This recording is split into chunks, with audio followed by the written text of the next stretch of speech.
Yes, guys, what's going on? So today we're with Qais Ashfaq, originally from Leeds. And how old did you say, brother?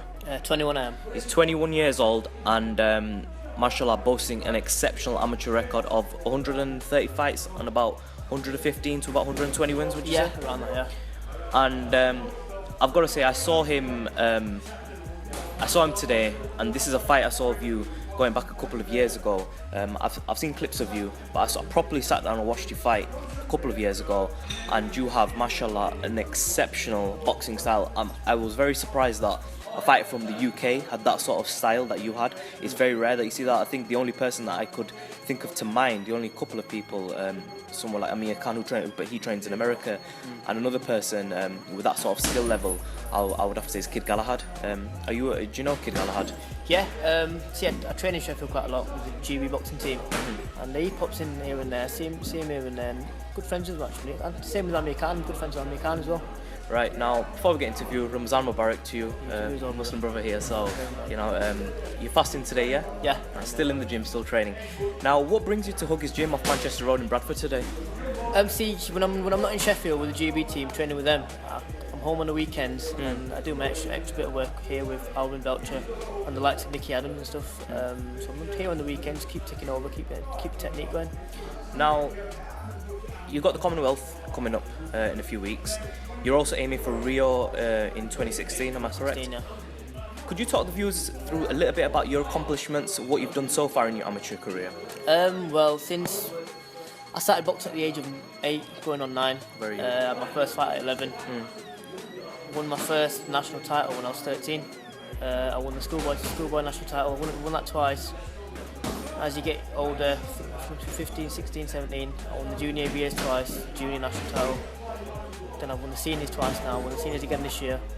Apart from that, I boxed for England, boxed for Great Britain, won international titles, won titles all over the place, Finland, stuff like that. Just been doing really well, been to Europeans, Worlds. I've actually won the Commonwealth Youth Games, so inshallah I'll do the same this year, win the Commonwealth Senior Games, Inshallah, yeah. and then inshallah I'll be on the Olympics and keep winning, inshallah. Right, now going back to your style, right, when I was watching you fight, you actually threw a check left hook, and you're how old? 21. 21, and you're throwing a check left hook and catching your opponent. Must be 19 there, man. 19 2 years ago. And you were throwing a check left hook and catching your opponent. How come your style is so different to other UK fighters which I've seen? You're very technically advanced, as is Kid Galahad, surprisingly.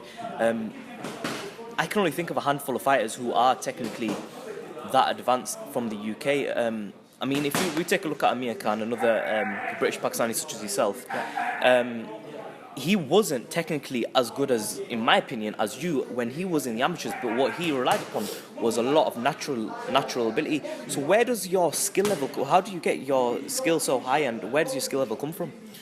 Just practice, really. Practicing every little thing, like you've been watching today. Practice all the little things, even the leg movement, feet movement, stuff like that. But apart from that, just watching the American fighters, learning from watching them. I love watching boxing, watch as much as I can, really. And one of my favourite fighters at the minute is Sugar Ray Leonard. And he's retired now, though. No, sorry, not at the minute. All-time favourite fighters. Yeah, Sugar Ray Leonard. Yeah, Sugar Leonard, all-time favourite fighters. For and sure. Just people like him, all the little movements he used to do. Watch him. I watch Mayweather. Obviously, got check up from Mayweather. Like Mayweather, yeah, But credit. yeah, just watching people and trying things out in the gym. As you see something work, you think, okay, let's try it, see if it works for me. And if it works, get better at it. Keep practicing, and it all comes together. Now, I spoke to Nicola a little bit earlier and asked her a similar question, which I'm going to ask you. Now, you're a great amateur, and fighters such as Muhammad Ali, Sugar Ray Leonard, they had stellar amateur records, great fighters. You look at people like Devon Alexander, at the moment he was an ex-world champion. Again, another brilliant amateur record, and there's numerous fighters we could keep going through who've had great amateur records. But then we move on to people such as Audley Harrison springs to mind, who wasn't able to transfer his gold medal into the pro ranks, and he failed when he got up to the pro ranks. Do you feel you've got a pro style, and do you think that, having a good amateur pedigree will help you in the pro ranks?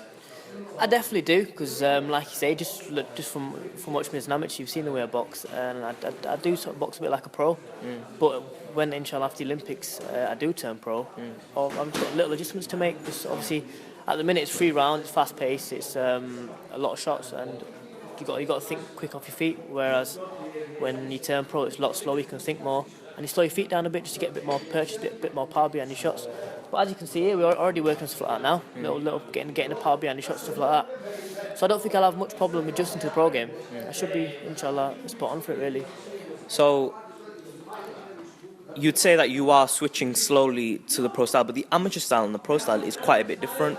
I think with the amateur style, you throw more punches and you plant your feet a little bit less. When I saw the fight of you, which was a couple of years ago, you weren't planting your feet as much. So you have changed over a little bit and trying to get more power into your shots. Yeah, definitely, because actually the amateur game actually changed in the last 2 years. It's pro scoring now, where before it used to be points. You hit someone once with a clean shot, that's the point. But now it's pro scoring, 10-9 rounds, 10-8 rounds, stuff like that. So you have to slow your feet down, and you've got to control the rounds. And so, just with the way the amateur game's changed, I've had to adjust my style into a bit more pro style already. So which has set me up for the pro game in 2 years, inshallah. So it's going really well. So you're currently fighting still at bantamweight, am I correct? Yeah. And your body, is it developing? You don't look like a bantamweight. You look a bit bigger than a bantamweight, to be honest with you. Do you think that this weight is still correct, is still okay for you, and do you instead intend on staying at this weight division, or do you intend on moving up in the future? What's the score with your weight classes? My weight, I'm getting bigger. I can feel it. I can see the physical change, and but until the Olympics, I will stay at bantamweight because I'm accomplished that weight. I'm doing well at the weight, and but maybe when I turn pro, I might have maybe have a couple more bantamweight, move to feather, because featherweight at the minute for me is only a kilo away, so it's not far off. Maybe you can go up to lightweight because I'm big enough. I'm big enough. I'm bigger than some of the light welterweights that I've seen before. So definitely hopefully move up the weight divisions, but at the minute it's definitely bantamweight for me. Now moving a little bit on to strength conditioning. I always ask fighters this. I've asked Amir Khan this. I spoke to Brandon Rios. I spoke to Angel Heredia. I speak to a number of fighters about strength conditioning because I'm a big believer that strength conditioning, even if you think you don't do it, you're still doing it, even if it's old school, new school. What's your take on strength conditioning, and what are you currently doing for your conditioning? In terms of strength conditioning, we do a lot in Sheffield with the GB team. We've got our own strength conditioning coaches there. And we also do little old school things like we were doing today with little weights, just little twists like that. That's strength conditioning itself. And we do a lot of strength conditioning with Al, with other weights on your back, and little movements, stuff like that. But yeah, we do a lot. We do at least 3 to 4 days a week of strength conditioning, and it does help because I feel, like I say, you can see the physical change, but I can also feel it myself when I'm throwing the punches. So it's definitely working. Now it's Ramadan at the moment, and you've got the Commonwealth Games coming up in a few weeks. You're still going to train through Ramadan, and how are you going about it? Are you going full 100% pace, or are you kicking it back a little bit? What are you doing in regards to that? See, I'm going to have to keep training, obviously, with the Commonwealth in 4 weeks, and it'll still be intense, it'll still be as it normally is, but obviously getting close to the games, I'm going to have to maybe miss a few make-up from later on, and inshallah pay money to mosque and stuff like that. But training will still stay the same. No change in training, because obviously it's a crucial time now, only a month away. We've got to be fully fit, fully ready for the Commonwealth Games. Right. Do you want to give a shout out to where people can follow you? Follow me on Twitter, Qais_Ashfaq, on Facebook, Qais Ashfaq again. I'm also on Instagram, Qais_Ashfaq, and I want to give a big shout out to two sponsors. Phantom Lounge in Leeds. Phantom Lounge and Clifton Packaging from Leicester that are helping me out towards the Commonwealth Games. So we wish you all the best from Be Real TV, inshallah. Be Real TV, make sure you look at the YouTube channel, and like you were saying before, you interview loads of people, so it's got to be interesting. Going on, so today we're with Nicola Adams, a gold Olympian in the first woman to ever win a gold in the Olympics.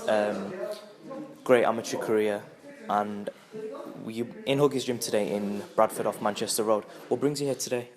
Just to train with my coach, Alwyn Belcher is a good coach, and I brush up on a lot of my technique with him. So, you've won gold in 2012, and you're still an amateur. What's going on with your amateur career at the moment, and what are your future aspirations, and what's been going on since 2012? Yeah, still training. I'm going to the Commonwealth Games, and I want to go to RIO in 2016 and become a double Olympic champion. So try and snap up gold straight, Usain Bolt style, yeah? Yeah, definitely. Right, now, Nicola, you're saying that you want to go to Rio, so that rules out going into the pro ranks. Have you got any aspirations of going into the pro ranks anytime soon? Who knows? But I've got goals that I want to achieve as an amateur first before I think about turning pro. Now, how old are you now? I'm 30. You're 30 years old, and I think you're a great inspiration to a lot of female boxers out there. A lot of people feel that women shouldn't box. What is your opinion on that, and what have you got to say to them people who think that? I think after everybody seeing the boxing in the Olympics in 2012, it's changed people's perception totally, and I haven't come across anybody that doesn't like boxing anymore, so yeah. I think it's a good thing. Now, other great names are Layla Ali, who's a very, very credible fighter in boxing, a female fighter, Muhammad Ali's daughter. Do you look up to her, and who else do you look up to in boxing? I mean, when you were growing up, or were you mainly looking at male fighters? Yeah, my heroes were Muhammad Ali and Sugar Ray Leonard. They both won Olympic gold and went on to be world champion as a professional fighter as well. And they had the skill, the fast, the feet, the fast feet, yeah. The technique. I mean, what is there not to like about those two guys? For sure, great fighters. I mean, Ray Leonard captured gold, and not only that, Muhammad Ali captured gold as well, and they transferred it into the pro ranks and had great fights. Muhammad Ali, Joe Frazier, George Foreman. Which was your favourite fight of Muhammad Ali? It's got to be the Rumble in the Jungle, isn't it? Rumble in the Jungle. Yeah. Right, and so looking on further from Rio 2016, you're 30 years old now. How long do you want to do this for? What are you doing financially? I mean, we've got quite a few sponsors. Financially, the business terms, people go into the pro ranks for money. What are you doing in terms of money and your finance and the business side of it? Could you talk to us a little bit about that? I get sponsorship and I get funding from Great Britain, so it's all good. So you're doing quite well financially then? Yeah. Anthony Joshua. What is your opinion on him, and what do you think of the British scene at the moment in boxing, the pro boxing? I mean, there's Anthony Joshua who's come out with gold, and you're an amateur fighter as well. How do you think he's doing in the pro ranks, and what do you see that, where do you see him going in the future, and what do you think of Anthony Joshua? I think he's a really good boxer. He's capable of becoming a world champion as a professional boxer as well. He's got speed, he's got talent, and he's really eager to learn, and he's learning all the time, so I think he's going to do really well. You've got fighters such as Kell Brook, who are in the pro ranks, and they've built their way up into the pro ranks. Previous fighters such as Prince Asim Hamid, he built himself up in the pro ranks. What's your opinion on fighters? Do you think the amateur an amateur career can translate into the pro career quite well, or do you think that people like Audley Harrison who get knocked out he got knocked out numerous times when he entered the world stage and against the elite fighters, he got knocked out? So what's your opinion on amateur and pro fighting, and does it translate? Yeah, I think it does. You learn a lot from being an amateur boxer, and it shows with most boxers when they turn professional. They're already leagues of skills above most of the professional fighters in the game, and I think it's really good to have that bit of experience behind you before you go into the pro rankings. And also, I'd just like to ask, if you could change some things about amateur boxing at the moment, in regards to head guards, gloves, what would you like to, add, take away? Do you think it's fine at the moment? What do you think about it? I don't think I'd change anything about the sport. I think, if anything, I'd like to see it on TV a lot more. A lot more of the amateur fights on TV. I think that's the only thing that I'd change. I'd want to see more of it. Right, so we're with Nicola Adams at Hugger's Gym. Thank you very much for this interview, Nicola. Really nice meeting you. Thank you. Cool. You can follow me on Twitter, Nicola Adams 2012, or Instagram, Nicola Adams MBE. Keep supporting, keep following, and I love my fans, and thank you for all your support. Keep following Be Real TV.